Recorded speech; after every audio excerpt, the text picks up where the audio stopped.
Hello. I'm Susan. I understand that you are taking a course on interviewing and counseling clients.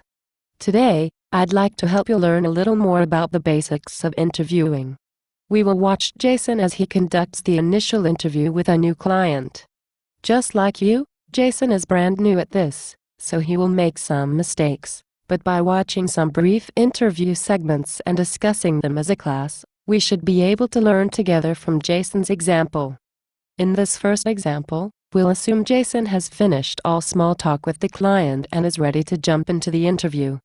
At this point in the interview, the lawyer should ask an initial question aimed at encouraging the client to provide a broad, open narrative about the client's problem.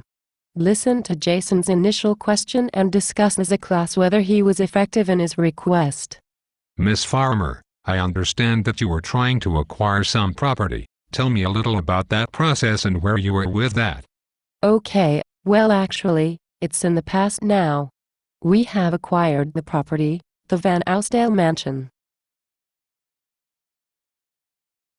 Let's look at another common beginner's mistake. One thing lawyers love to do is give legal advice. But it is very important that the lawyer not give legal advice until he has a clear picture of the client's problem. Listen to the following example and discuss whether or not the legal advice given is premature. Thanks for coming and meeting with me today. Thanks for fitting me in so quickly. We are kind of under a time crunch trying to get our ballet operating. That sounds exciting. So did you just purchase the building? Yes, we haven't actually closed on it yet. We will do that on Monday. Good. So, there are a number of issues that I'd just like to go through with you about zoning and getting approvals to have a ballet in this house. First, let's discuss the Landmark Committee, which is a committee that basically has oversight and jurisdiction over all historic landmarks and the avenues. We'll focus this time on the question that follows the client's brief overview of her problem.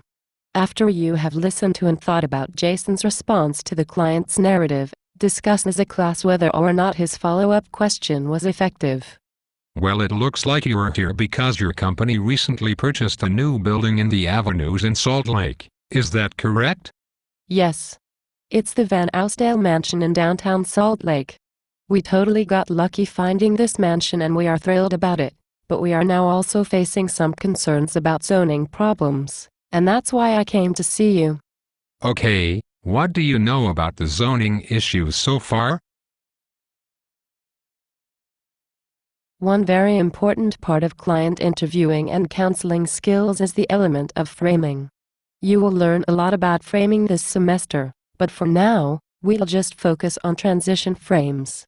Transition frames signal to the client that you are finishing up one topic and moving on to another. Without framing, transitions from one topic to the next will sound abrupt. Listen to Jason's transition from one topic to another and determine whether or not he used a transition frame. Then discuss potential framing options with the class. What types of renovations are you planning for the building?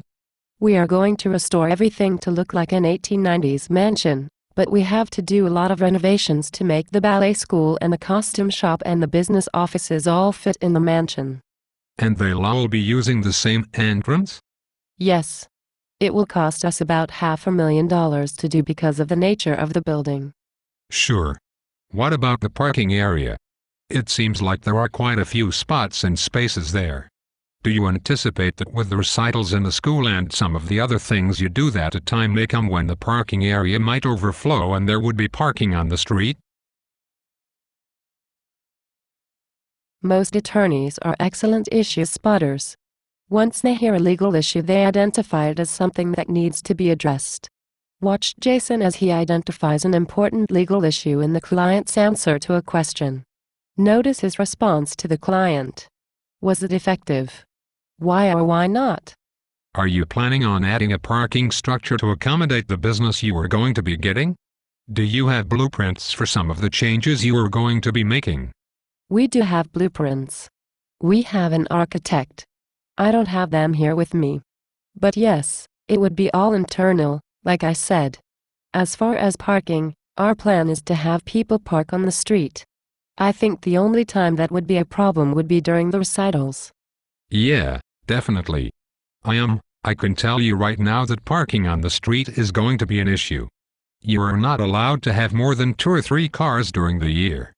So, they do allow you to add a parking structure within a block of the location.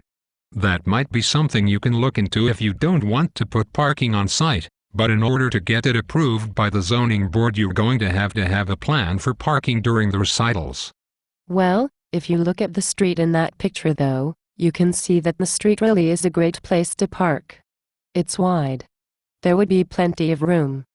Yeah, I can tell you for sure though that the zoning commission is not going to approve that if your plan is for parking on the street because it's a residential location.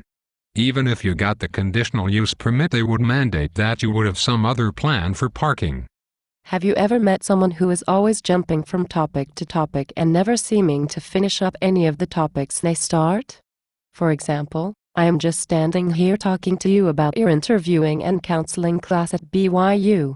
I miss BYU. It was a wonderful school. I'll never forget going to law school there and staying up all night studying and editing journal articles. Ugh. I hate editing. I was an English major, so people always ask me to edit their papers and I just have to say no. I'm simply too busy for that kind of thing. It's like life just gets busier and busier the older I get. I'm getting so old. I just had a birthday recently and I can't believe how old I am. Do you see what I mean? It's pretty easy to associate one topic with another and move between them without missing a beat. Watch Jason fall victim to this in this next segment. It will be subtle, so watch close and then discuss it with your classmates. So we'd like to just put something on the post that says welcome to the Van Arsdale Mansion, home of the Utah Ballet Company, so that's what we are looking at. There will really be no other external changes. That's the only thing we'd like to do. Okay, now, that might not be a problem with the Landmark Committee, but when you go to apply for your conditional use permit with the Planning and Zoning Commission, one of the stipulations, because you are in a residential area, and also a historic area, is that they don't like the use of signs, not on windows or on posts. They kind of want to maintain the residential atmosphere. And so, a sign is probably going to be a problem. Well, it has been my pleasure to meet with you today. I hope you have learned as much as I have from watching Jason as he practices his interviewing skills. For this final segment, we will focus on asking relevant questions. Assume Mrs. Farmer has already told Jason that the Utah Ballet Company closed on the mansion last Saturday and therefore is the current owner. Notice the follow-up questions Jason asks. Are they relevant? Why or why not? We'd just like to know if moving the sign out closer to the road where people can see it would require a hearing before the Landmark Committee. So we'd like you to check on that for us. Okay, and does Mrs. Van Arsdale know about this idea of moving the sign? She does. Does she approve of it? She doesn't have any problems with that at all? No,